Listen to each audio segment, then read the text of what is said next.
Gidan nan na ce. Sakarai. Wane ne a tsakar gidan nan? Sai ta bi su no kai no. Fito halaki kiga kowaye. Yawwa. Au. Adama, ina za ki? Ina kika aikin? To babu inda za ki je a gidan nan. Ki koma ɗakin ki. Inda malam ya bani amana wallahi ba zan ci amana malam ba, koma ɗakin ki. Alƙur'an ƙarya kiki. Haka kika ce? Wannan gaskiya ne. To shike.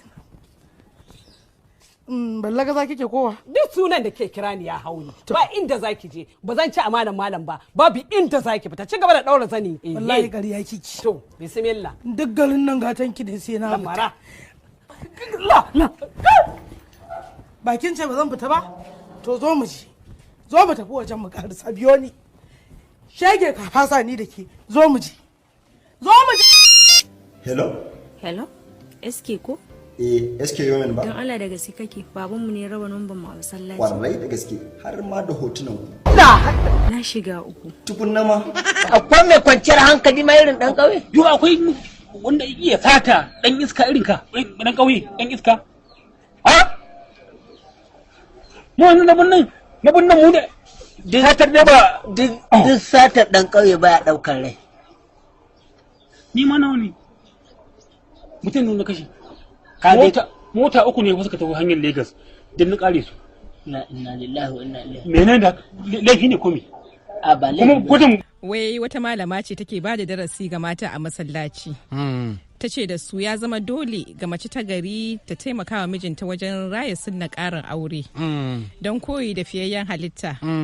Bayan gama karatun malama ta taso sai ga wata daga cikin ɗaliban ta taso ta rungume ta.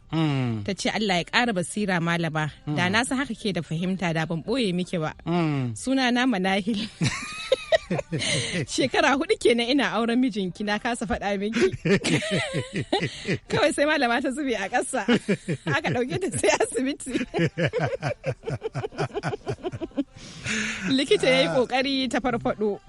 Sai ga Manahil a kanta tana murmushi ta ce, wallahi a rayuwata ban taɓa ganin mijinki ba. Ina baki shawara idan zaki nasiha ki rinka yi akan abin da kika san zaki iya aikata. Kamar sallah da azumi da sauran.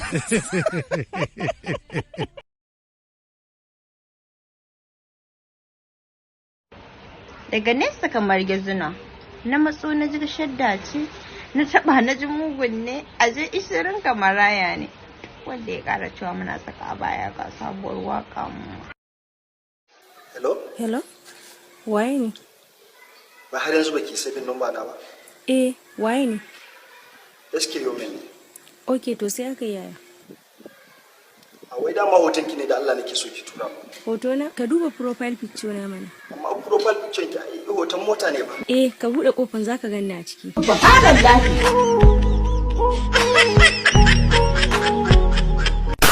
Ban san baka da mutunci ba sai yau. Ba mu da mutunci. Mara mutunci banza sha. Shashashu dai. Wallahi shashashu dai. Dan nauye ka da wannan tayani mun da yake kai dan mara mutunci ne. Ba ka you. One of you will betray me tonight. If you want to talk to me direct. Don't go through the corners. Yanzu kuma ga wasu labaran duniyar. Gwamnatin Najeriya ta sanar da dakatar da shafin Twitter a kasar. Gwamnatin kasar ta yi zargin cewa ana amfani da shafin wajen yin abubuwan da za su yi wa zaman lafiyar kasar zagon kasa. Wannan mataki na zuwa ne bayan Twitter ya goge wani sako da kuma bidiyo da shugaban kasar ya wallafa a shafin, wanda Twitter ke masa kallon ya saba da ka'idojinsa. Gwamnatin Najeriya dai ta zargi Twitter da yin fuska biyu. To wa yanzu ke kira ni ba za a yi maki kishiya ba kenan? Ke ina kishiyarki? Ba ke kadai kike zaune a gidan nan daga ke sai ƴaƴanki ba ƴar rainin hankali? Sai ni zan bar ya min kishiya? To wallahi ku raba ƴarku da mijina, domin idan ta aure shi abubuwa ne za su ta faruwa. To a jarabawa ta biyu zan zo har gidanku na baki fulawa. Gidanmu dai. Har cikin tsakiyar gidanku kuwa.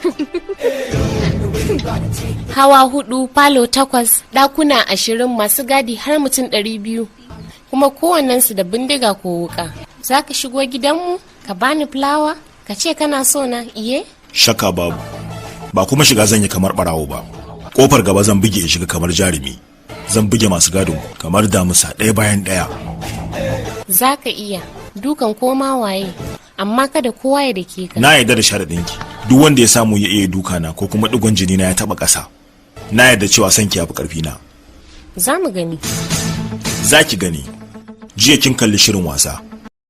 Kuma dole ne a sa min keken ɗinki ana son aure ni.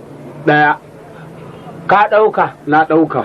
Kuma billahi zai lahuwa dole ne a sa min fresh.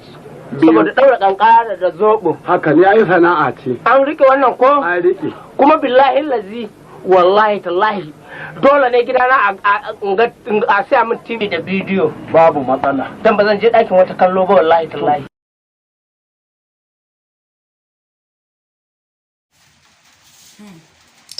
Ke dai bari sista, ina ɗaki na jiyo magana ki na hito, abin da yana shamin kai, bari ke dai yan magana guda in kai son azama bakar dariya.